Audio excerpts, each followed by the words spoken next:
श्रीमन्नारायण नारायण नारायण भजमन नारायण नारायण।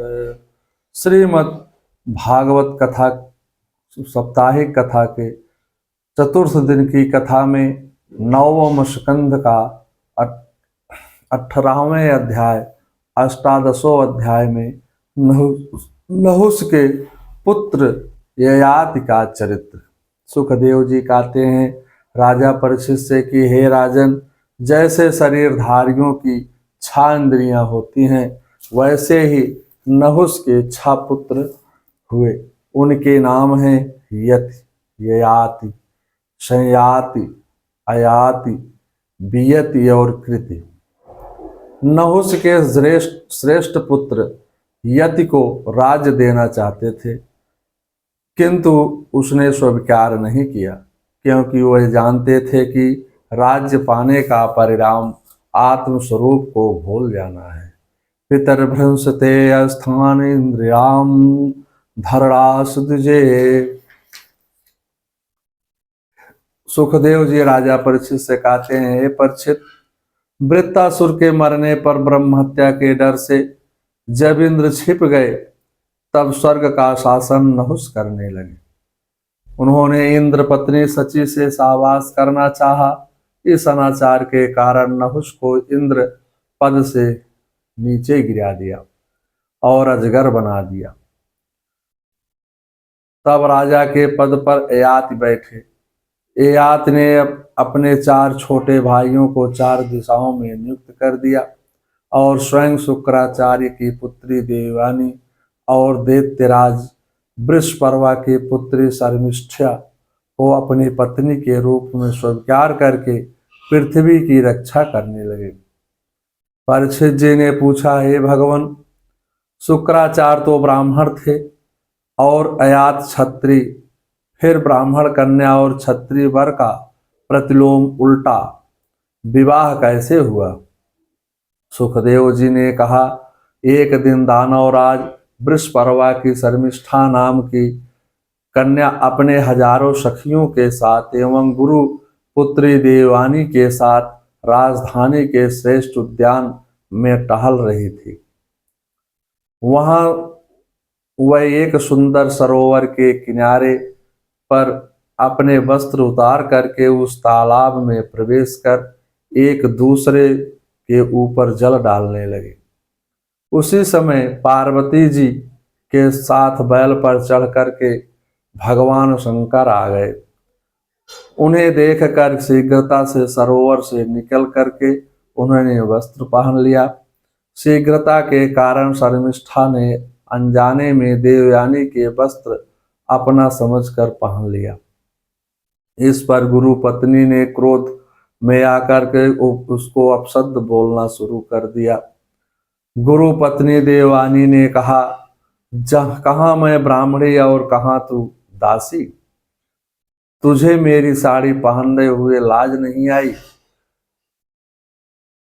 ऐसा सुनकर शर्मिष्ठा क्रोध में तिलमिला उठी और नागिन के समान लंबी सांस लेकर के बोली, खड़ी रह, अभी मैं तुझे बताती हूँ। यह कहकर के उसने देवयानी के वस्त्र छीन लिए और उसे कुएं में ढकेल दिया और अपने घर चली गई। शर्मिष्ठा के चले जाने के बाद संयोगवश शिकार खेलते हुए राजा अयाति उधर से घूमते हुए आ निकले। वह जल की इच्छा से उसी कुएं पर गए। जिस कुएं पर वह पड़ी नग्न कन्या को देख करके उन्हें दया आ गई। उन्होंने अपना दुपट्टा उसे दे दिया और उसका हाथ पकड़कर उसे कुएं से बाहर निकाल लिया।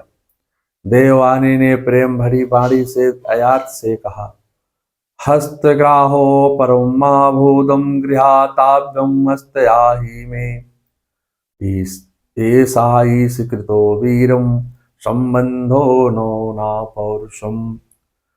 हे राजन, आज आपने मेरा हाथ पकड़ा है, अब किसी दूसरे से मेरा संबंध नहीं हो सकता है।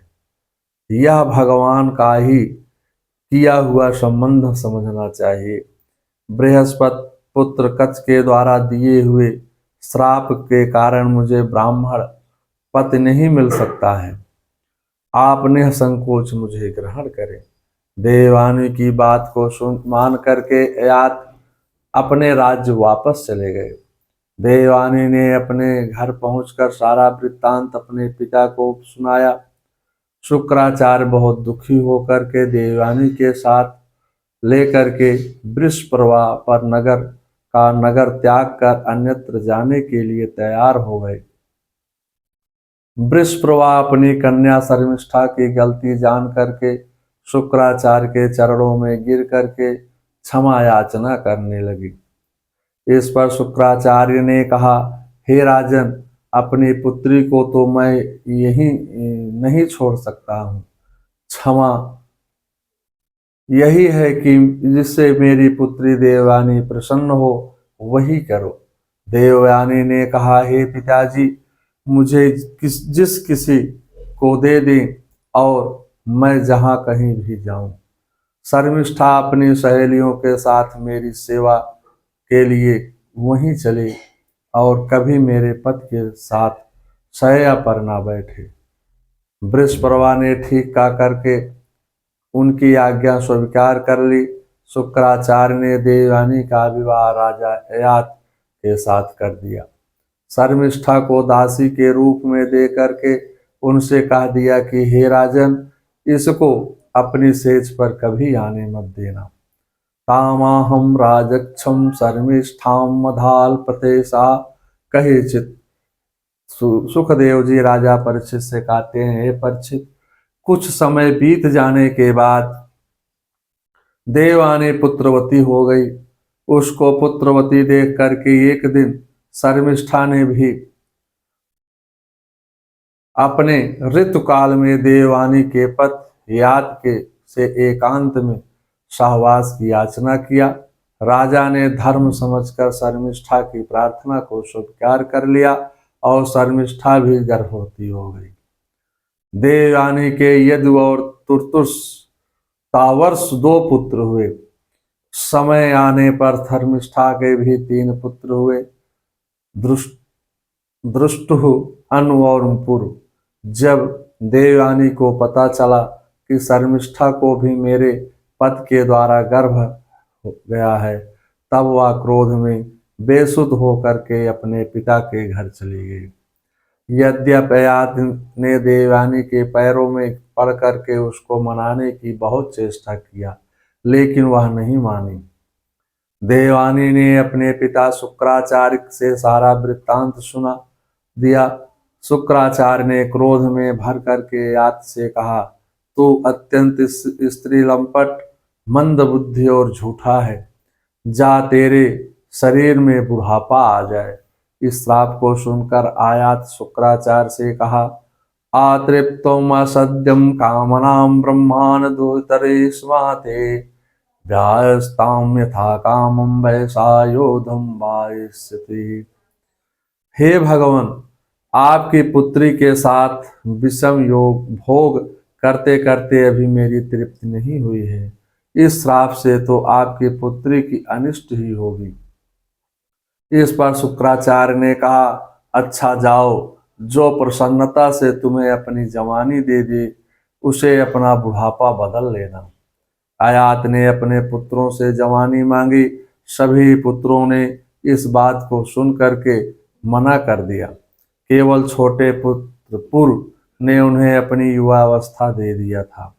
इस प्रकार 1000 वर्ष तक उन्होंने अपने उच्छल इंद्रियों के साथ मन को जोड़कर उनके प्रिय भोगों को भोगा, परंतु इतने पर भी सम्राट ययाति की भोगों से तृप्त नहीं हुए। विदधानोऽपि नारिस्तं सार्वभौमं कवीन्द्रे। श्रीमद्भागवत साप्ताहिक कथा के 9वें स्कंद का 18वां अध्याय समाप्त होता है। मंगलम भगवान विष्णु मंगलम गरुड़ाध्वजा मंगलम पुंडरीकाक्षाय मंगलाय तनोहरे। अथ 19वां अध्याय 19वें अध्याय में आयात की विषय भोगों से विरक्ति। सुखदेव जी कहते हैं, हे राजन परीक्षित, राजा अयात इस प्रकार स्त्री के वश में होकर के विषयों का उपभोग करते रहे। एक दिन जब वो अपने अधःपतन पर उनकी दृष्टि गई, तब उन्हें बड़ा वैराग्य हुआ और उन्होंने अपनी पत्नी देवयानी से इस प्रकार कहा, हे भृगुनंदनी, इस संबंध में मैं तुम्हें एक कथानक सुनाता हूँ जो हमारे तुम्हारे से मिलना जुलता है। पृथ्वी में मेरे ही समान विषय का यह सत्य इतिहास है। वन में एक बकरा रहता था। वह अकेला ही अपने प्रिय लगने वाली वस्तु की तलाश में रहता था। दादर्शम कूपे पतितम स्वाकर्मवशमागम जाम। एक दिन उसने देखा कि प्रारब्धवश एक बकरी कुएं में गिर पड़ी थी। वह बकरा बड़ा कामी था। वह सोचने लगा कि इस बकरी को भी किस प्रकार कुएं से निकाला जाए। उसने अपने सींग से कुएं के पास की मिट्टी को खोद डाली और रास्ता तैयार कर लिया। जब वह सुंदरी बकरी कुएं से निकली तो उसने उस बकरे से ही प्रेम करना चाहा। वह बकरा भी शरीर से हष्ट-पुष्ट जवान बकरियों का सुख देने वाला था। कुएं से निकली बकरी उसे अपना बना लिया, परंतु वह दूसरी बकरियों के साथ भी रत क्रीड़ा में मग्न रहता था। कुएं से निकली बकरी को यह बात सहन नहीं हुई। विलोकम कोप संयम नाम ऋषत्वस्त कर्मम तत। वह बकरी क्रोधित होकर के अपने पालने वाले मालिक के पास चली गई। बकरे ने उसे बल बलाते हुए एक मनाया, लेकिन फिर भी उसकी बात नहीं मानी। उसने अपने मालिक का सारा वृत्तांत कहा सुनाया। बकरी के मालिक ने उसे बकरे के दोनों अंडकोश काट दिए। जब बकरे ने उस मालिक से बहुत अनुनय विनय किया, तब उसने युक्त से अंडकोश पहले की तरह जोड़ दिए।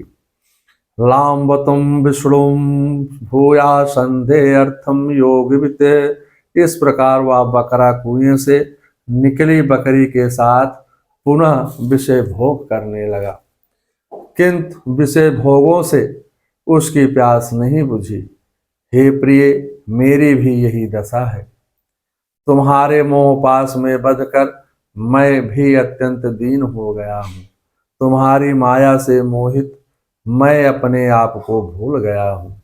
ना जातु कामम कामानुपभोगेन सम्यति हविषम कृष्णवर्षेत भूया एवाभिवर्धते। विषयों के भोगने से कभी विषय वासना शांति नहीं होती है, बल्कि जैसे घी को आहूत डालने पर अग्नि और भड़क उठती है, वैसे ही भोग वासनाएं भी भोगों के प्रबल हो जाती हैं। शरीर बूढ़ा हो जाता है, तृष्णा नवीन रहती है। भ्रातिहार ने कहा है, भोगो ना भोक्तम वयमेव भुक्ता तृष्णम ना जीर्णा वयमेव जीर्णा। गीता में भगवान श्री कृष्ण को यही उपदेश देते हैं। महासनो महापापा वेद्येनैवैरिण्यम। इंद्रियां इतनी बलवान हैं कि बड़े बड़े विद्वान को भी विचलित कर देती हैं। बलवानम इंद्रियायामम विद्वानम संकर्षते। हे प्रिय, विषयों का सेवन करते करते मेरे 1000 वर्ष पूरे हो गए हैं, फिर भी मैं क्षण प्रतिक्षण भोगों की लालसा बढ़ते ही जा रही है। इसलिए मैं अब भोगों की वासना तृष्णा का परित्याग करके अपना अंतःकरण परमात्मा के प्रति समर्पित कर दूंगा। तस्माद् देहं तस्याक्ता ब्रह्मांडं धायमानसम्। अब मैं अहंकार का त्याग करके अकेला ही वन में हिरणियों के साथ विचरण करता रहूंगा। ऐसा कहकर अयात ने पुर को अपनी जवानी वापस कर दिया, उससे अपना बुढ़ापा ले लिया। अब उसके चित्त की वासना नहीं रही। गोस्वामी तुलसीदास जी लिखते हैं श्री रामचरितमानस में, मन ते सकल वासना भागी, केवल राम चरण लय लागी। इसके बाद उन्होंने दक्षिण पूर्व दिशा में ध्रुव को, दक्षिण में यदु, पश्चिम में तुवर्ष और उत्तर में अनु को राज्य दिया। शेष संपूर्ण पृथ्वी का चक्रवर्ती सम्राट अपने योगतम पुत्र पुरु को अपने राज्य का अभिषिक्त करके तथा बड़े भाइयों को उनके अधीन करके वे वन में चले गए। उनकी धर्मपत्नी भी उनके साथ चली गई। फिर उन्होंने वन में जाकर के कठोर तप करके अपने चित्त को श्री कृष्ण में लगा करके शरीर त्याग कर दिया और भगवान के परम धाम को प्राप्त हो गए। कृष्णो मनः समावेश्यम विधुनोलत्यात्मना। श्रीमद्भागवत साप्ताहिक कथा के 9वें स्कंध का 19वां अध्याय समाप्त होता है।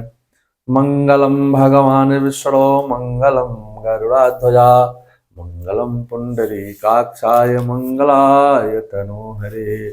सर्वमंगल मांगल्ये शिवे सर्वार्थ साधिके शरणे त्र्यंबके गौरी नारायणे नमस्तुते।